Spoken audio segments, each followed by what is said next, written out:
I'ma fuck up my life. I'ma fuck up my life. We gon' party all night. She don't care if I die. ¿Cómo están? Espero que estén bien. Esta misma clase, la que estoy grabando, por supuesto que va a quedar en el Classroom, pero también la subo a YouTube de tal manera que aquellos alumnos y alumnas que no tengan acceso a las clases que hacemos los días jueves puedan también visualizarlas. Y como siempre, yo me quedo en casa. Vamos a ver las críticas al absolutismo. Nosotros habíamos hablado ya las características de la Ilustración, hablamos de los pensadores de la Ilustración, cuáles eran sus principales pensamientos, y a partir de eso, ¿no es cierto?, aparecen las críticas al absolutismo. Ya vamos a hablar de lo que es el absolutismo, cuáles son estas críticas. La aspiración de algunos ilustrados, era construir un modelo social más justo, defendiendo por ello la libertad de pensamiento y de la religión. Estas ideas contrastaban con el modelo político-social del antiguo régimen. Yo algo le expliqué en la clase pasada, que es lo que era el antiguo régimen, pero volvemos a recordar. El antiguo régimen, expresión utilizada para referirse a la organización del poder y la sociedad en el periodo precedente a la Revolución Francesa, 1789, o sea, estamos hablando de absolutismo, ¿ya? En que el rey tenía todo el poder, o se concentraba todo en el poder en el monarca. Y cuando hablamos todo el poder, hablamos del poder ejecutivo, el poder legislativo y el poder judicial, que predominó en Europa durante los siglos XVI y XVIII.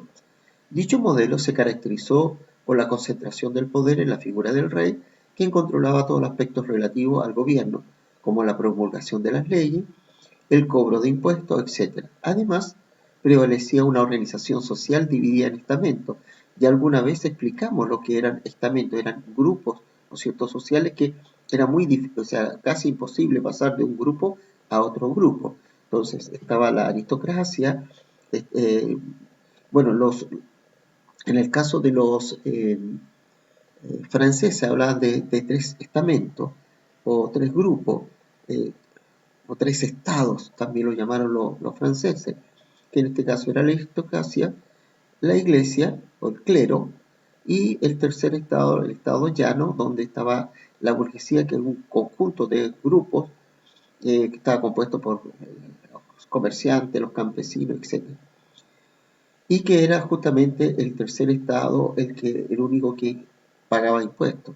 Entonces, esta organización de estamentos en que el clero y la nobleza contaban con privilegios, mientras el tercer estado, compuesto fundamentalmente por la burguesa y campesinos, pagaban los impuestos y no gozaban de privilegios. Eso lo explicamos, ¿no es cierto?, en clases anteriores, para poder entender entonces cómo, porque las ideas no nacen en la nobleza o la aristocracia ni en el clero, nacen básicamente en estas burguesías.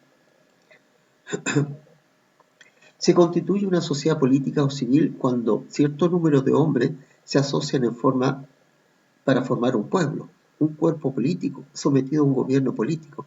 Este hecho autoriza a la sociedad a través del poder legislativo para hacer las leyes que convengan al bien público. Resulta evidente que la monarquía absoluta es incompatible con la sociedad civil. Por ello, no puede ni siquiera considerarse como una forma de poder civil. A partir del supuesto de que este príncipe absoluto reúne en sí mismo el poder legislativo y el poder ejecutivo sin la participación de nadie, no es manera de apelar para compensar cualquier atropello o daño que ese príncipe hubiese causado. ¿Qué es lo que este es un documento de John Locke, uno de los pensadores de la época, del dos tratados del gobierno sobre el gobierno civil? John Locke fue un médico y filósofo inglés, uno de los principales críticos del absolutismo y pensador muy influyente en el movimiento de la Ilustración, de tal manera que va a ser fundamental, ¿no es cierto?, la idea que posteriormente, porque ya John Locke es anterior a los pensadores franceses toman Rousseau, Montesquieu, Voltaire, toman estas ideas y, por supuesto, son los pilares posteriormente de lo que va a ser la denominada Revolución Francesa. Estas ideas. Entonces, ¿qué es lo que está diciendo? Que no puede existir una sociedad donde el príncipe tenga todo el poder. Eso está planteando en el fondo John Locke. Veamos esta imagen que está acá. Dice Henry Testelin, siglo XVII, Colbert presentando a los miembros de la Real Academia de la Ciencia a Luis XIV, es una pintura. Luis XIV es el famoso monarca francés que estableció un régimen absolutista, su escasa ilimitación del poder. Luis XIV se decía que fue uno de los reyes más absolutos que pudo haber. Tanto es así que en un momento él dijo: el Estado soy yo. ¿Qué quiere decir el Estado soy yo? O sea, yo soy todo. Yo tengo todos los poderes. Yo soy el Estado. En sí mismo se hacía llamar el Rey Sol. Él decía porque todo giraba en torno a él. Él mandó a construir un gran palacio en Francia, el Palacio de Versalles, y en este Palacio de Versalles él llevó a toda la aristocracia francesa a vivir allí porque él quería tenerlo a todos, pero esta aristocracia no trabajaba, no hacía nada, y por supuesto que quien pagaba los impuestos era el tercer estado, la burguesía, los campesinos que pagaban los impuestos y mantenían a este grupo enorme de gente.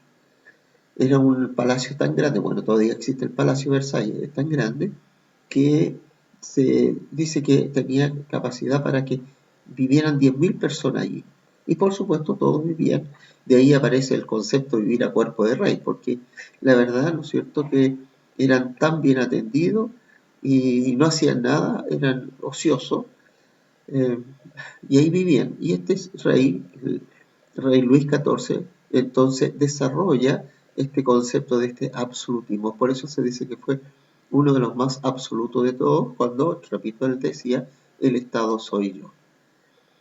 Y aquí vemos otros grabados, otra pintura de Francisco de Goya, Los Caprichos. Francisco de Goya fue un pintor y grabador ilustrado español, famoso por las obras que realizaba una fuerte crítica a la sociedad, al régimen absolutista de la época. En las imágenes se critica al clero y a la nobleza, ¿no es cierto? Ambos aparecen como un asno, o sea, como algo poco inteligente. Mientras, ¿no es cierto?, en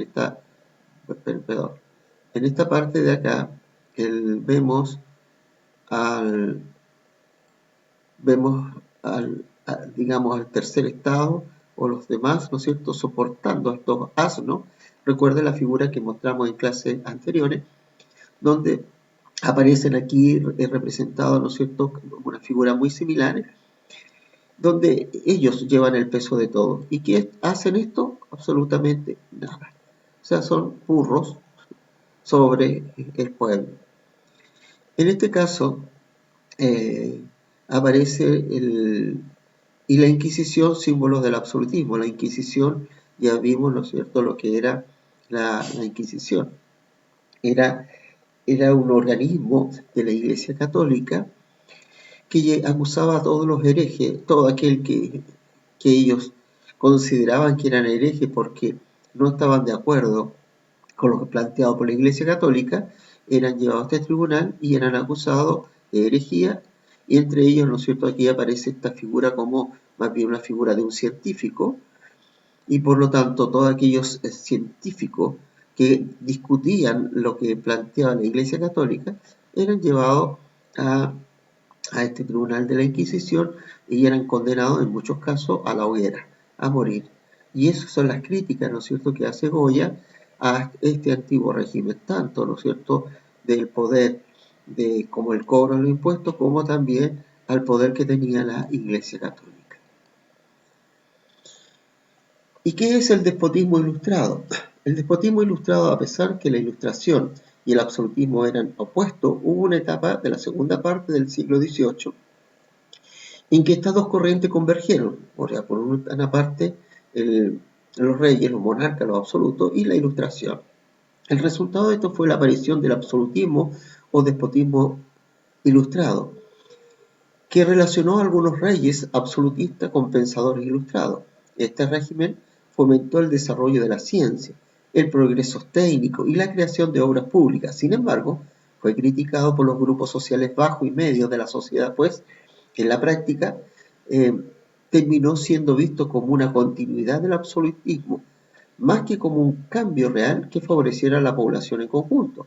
Su declive comenzó a fines del siglo XVIII, momento en que las demandas del tercer estado, ya vimos cuál era el tercer estado, se manifestaron con la fuerza, anticipando grandes cambios y transformaciones. Uno de los conceptos del despotismo ilustrado fue todo para el pueblo, pero sin el pueblo. ¿Qué significa todo para el pueblo, pero sin el pueblo? Significa que ellos querían hacer cosas buenas para el pueblo, progreso para el pueblo, creación de obras públicas para el pueblo, pero sin que el pueblo tomara ninguna decisión ni se le consultase que si eso era lo que quería el pueblo. Por lo tanto, ¿no es cierto? Ellos como tenían todo el poder, ellos tomaban las decisiones sin la consulta del pueblo. Esto ocurre básicamente también en aquellos estados o países donde existen aquellos presidentes o tiranos gobernando en que pretenden hacer cosas buenas supuestamente para el pueblo, pero sin hacerle ninguna consulta al pueblo. Eso es, ¿no es cierto?, es lo que significa el despotismo ilustrado, donde los reyes, los monarcas toman la idea de la ilustración, eh, hacen algunos adelantos, pero sin la participación del pueblo. En este caso es una obra del rey Federico II. Esta es una obra de Adolf von Mensen, y aparece mesa redonda con Voltaire. Hizo una pintura. Esta obra retrata al tercer rey de Prusia, Federico II el Grande, acompañado de Voltaire. Recuerden que Voltaire era uno de los pensadores importantes de la época y otra figura importante de la época. En otras palabras, el rey está, valga el concepto que voy a utilizar, ilustrándose. En otras palabras, Voltaire y los otros pensadores le están diciendo cuáles son sus ideas, cuál es lo que ellos piensan, lo que ellos creen. Esto es importante porque el rey, ¿no es cierto?, lo está escuchando.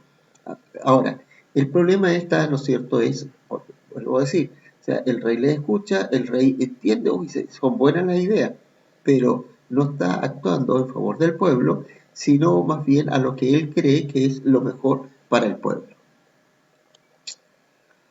Aquí hay otra figura, otra pintura. Esta es de Domingo Sequeira, Alegoría de las virtudes del príncipe Joao. Es una pintura de 1810. Domingo Sequeira fue un destacado pintor portugués.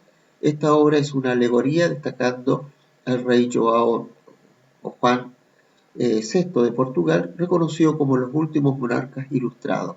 ¿Ya? O sea, aquí, ¿no es cierto?, destaca la figura en este caso del rey, que está aquí protegido por la sabiduría, recuerden, los conocimientos, y elevándole a un grado máximo a este rey por el desarrollo, por cosas buenas tal vez que él hizo. Veamos otro documento. Este documento de Eric Hobsbawm era la era de la revolución. Este señor fue un historiador británico, uno de los principales especialistas en temas referidos a la época contemporánea. Dice: la masa burguesa, que en conjunto se apropió del nombre del tercer estado, abre las puertas al siglo XVIII, con un nuevo espíritu, fuerza e ideología. Entre esta burguesía no privilegiada, alta y baja, negociantes, industriales, hombres de leyes, participando patriciado urbano. Patriciado es un concepto que viene desde la época romana. Patriciado habla de los pater familia. Entonces, cuando habla de patriciado es como un grupo social que vivían en la ciudad, pero no eran aristócratas.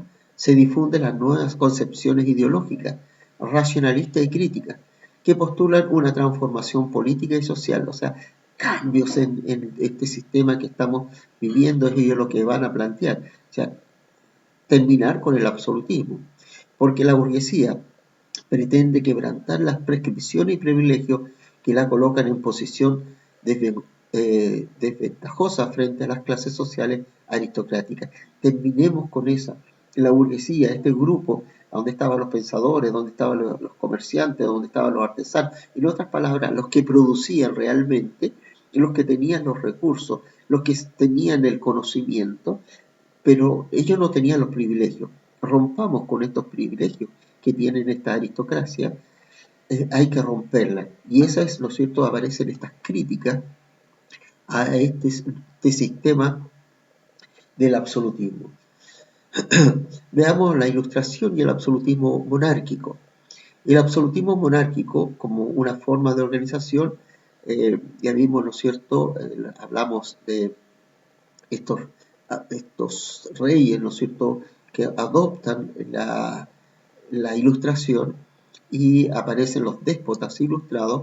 Entonces, cuando hablamos de esta Ilustración versus a estos déspotas ilustrados, o el absolutismo monárquico, como una forma de organización política y social predominada en Europa entre los siglos del XVI al XVIII.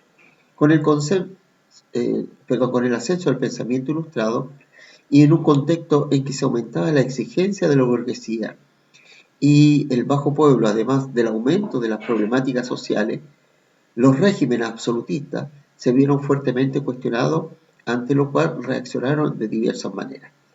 Durante la segunda parte del siglo XVIII, en todos los países en que habían absolutistas se dieron profundas críticas internas, que culminaron con una serie de cambios y transformaciones a finales del periodo. Estas críticas tuvieron una clara influencia en el pensamiento ilustrado, y un poco lo que hemos estado viendo o hemos estado conversando. ¿Cuál es el rol entonces de la Ilustración respecto al absolutismo? ¿Cuál va a ser el rol de la Ilustración? ¿Qué va a plantear la Ilustración? Veamos que lo que plantea es un discurso en el Parlamento de París del rey Luis XV en 1766. Dice, esto es solo en mi persona donde el poder reside o donde reside el poder. Soberano cuyo carácter propio es el espíritu del consejo, de la justicia y la razón. O sea, yo tengo todo el poder, está diciendo Luis XV. Es a mí a quien debe mis cortesanos su existencia y su autoridad. La plenitud de su autoridad que ellos no ejercen más que en mi nombre reside siempre en mí. En otras palabras, aquellas autoridades siguen dependiendo de mí. Yo tengo todo el poder. Eso es lo que está diciendo Luis XV. No puede volverse nunca contra mí. Solo a mí pertenece el poder legislativo. O sea, él hace la ley, sin dependencia y sin división. Es por mi autoridad que los oficiales de la Corte proceden no a la formación, sino al registro, a la publicación y a la ejecución de la ley. O sea, ellos, la Corte, no hace las leyes, la hago yo. Eso es lo que está diciendo, ¿no es cierto?, Luis XV. El orden público emana de mí y los derechos de los intereses de la nación. O sea, el orden como poder ejecutivo está en mí y los derechos de la nación siguen estando en mí. De lo que suele ser un cuerpo separado del monarca, están unidos necesariamente al mío y no descansan más que en mis manos.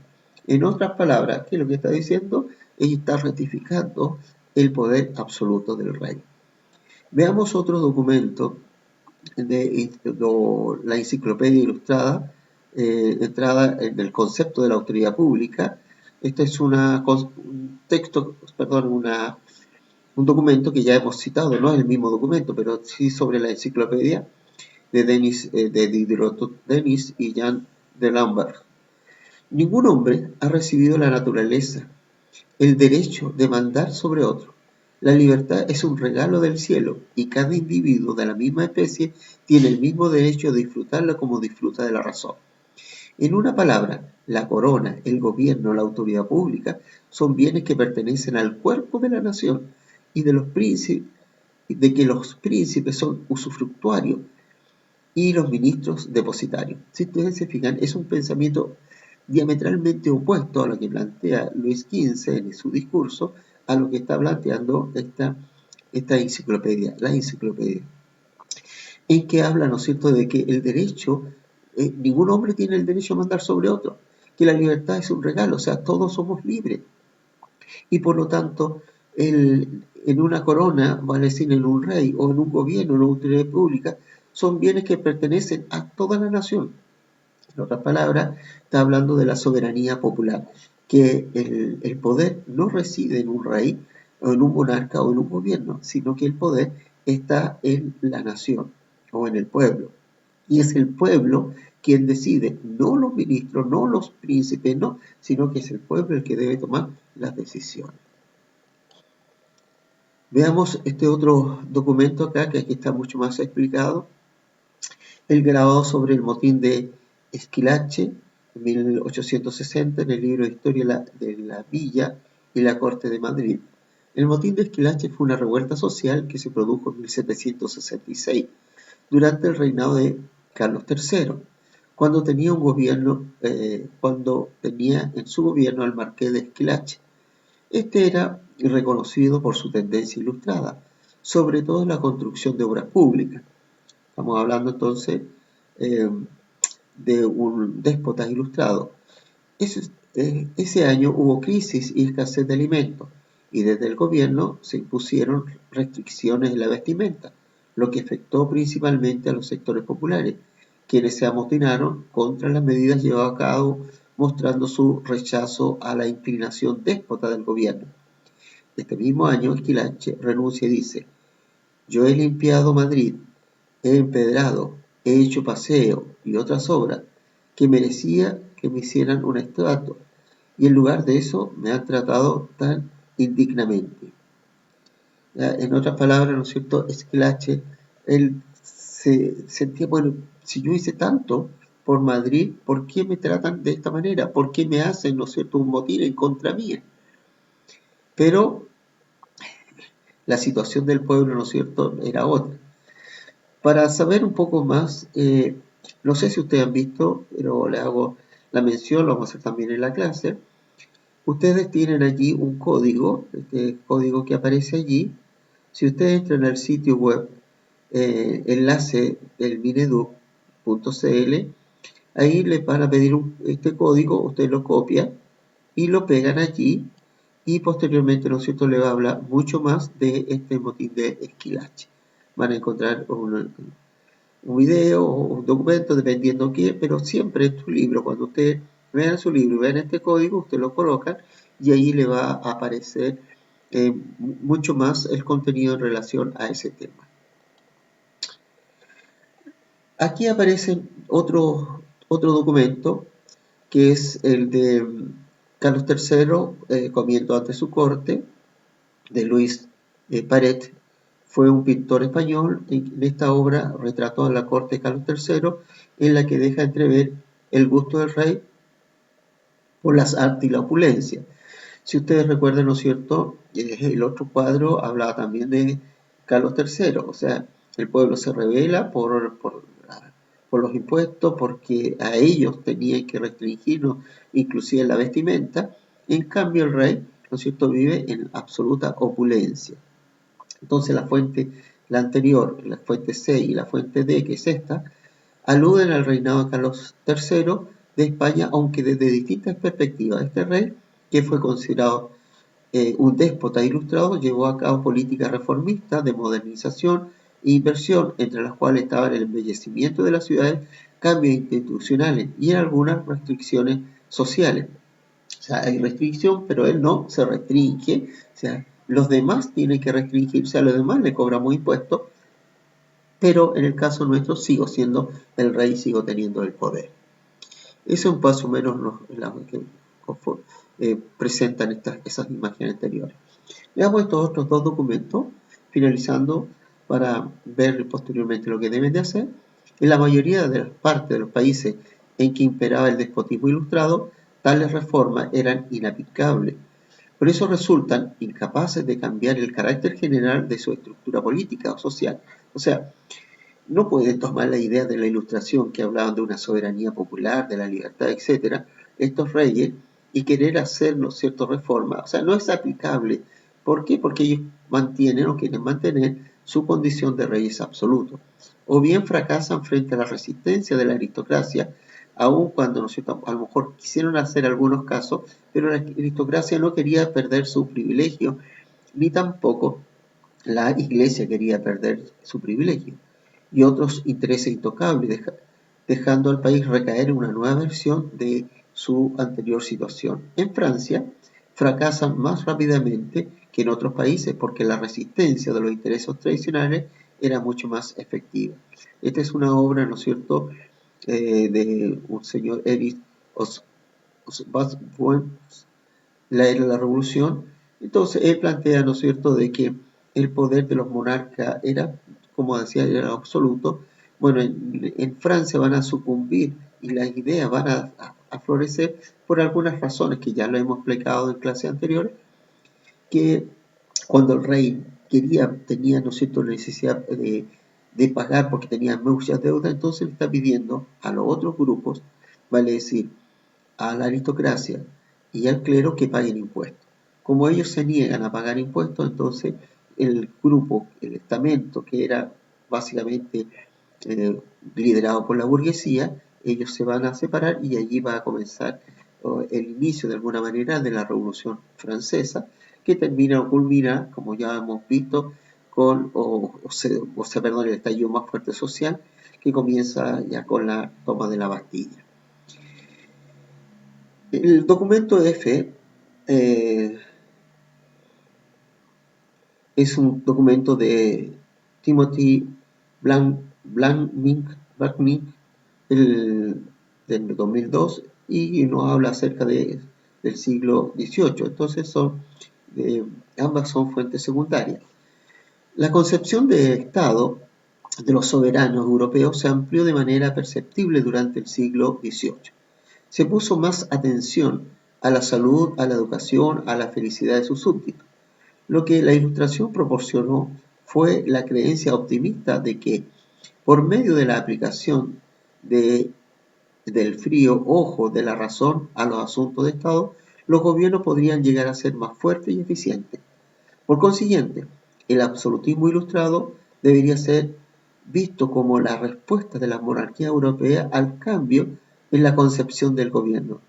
De manera creciente, los gobernantes se describieron a sí mismos como el primer servidor del Estado, más que como su propietario. En otras palabras, ¿no es cierto?, está diciendo que estos gobernantes tomaron todo y ellos quisieron hacer reformas, pero a la vista de ellos. Y como ya lo hemos explicado, en otras palabras, es decir, el servidor del Estado es el rey. Pero, ¿no es cierto?, no se condicen estas ideas de la Ilustración con las ideas absolutas. Esto es la clase de hoy y espero que puedan realizar las consultas que están allí. ¿Cómo piensa que fueron las relaciones entre los pensadores ilustrados y los distintos regímenes absolutistas? En algunos casos, simplemente, ¿no es cierto?, hubo acercamiento y tomaron esta idea de la Ilustración y se transformaron en estos déspotas ilustrados. En cambio, otros simplemente la rechazaron y fueron absolutistas 100%, como el caso, ¿no es cierto?, de que hablamos allí de Luis XV, ¿no es cierto?, el que decía, no hay nada más, yo mando todo. A diferencia, ¿no es cierto?, de Carlos III en España, donde sí toman las ideas, se hacen algunas reformas en beneficio del pueblo, pero él básicamente no cambia su idea. ¿Fueron todas iguales? Bueno, sabemos que no. ¿Por qué? Y eso es un poco lo que tiene que explicar usted. Y la segunda pregunta, ¿qué grupos fueron los más críticos con el régimen absolutista? Sin lugar a dudas, ¿no es cierto?, el grupo conformado básicamente con lo que se denomina el tercer estado, a donde aparece fuertemente la burguesía. ¿Existió alguna relación entre estos grupos y el movimiento ilustrado? Por supuesto, porque tiene que ver, ¿no es cierto?, que la burguesía o el tercer estado eran los que tenían que pagar los impuestos. Por lo tanto, ellos toman la idea de la Ilustración y básicamente la hacen viva a través de la Revolución Francesa. ¿De qué forma, ¿no es cierto?, hubo esta relación? Bueno, están los pensadores. Bueno, ahí ustedes tienen que poner y de acuerdo a lo que hemos planteado en la clase. Nos vemos entonces la próxima semana y en clase, por supuesto, explico mucho más.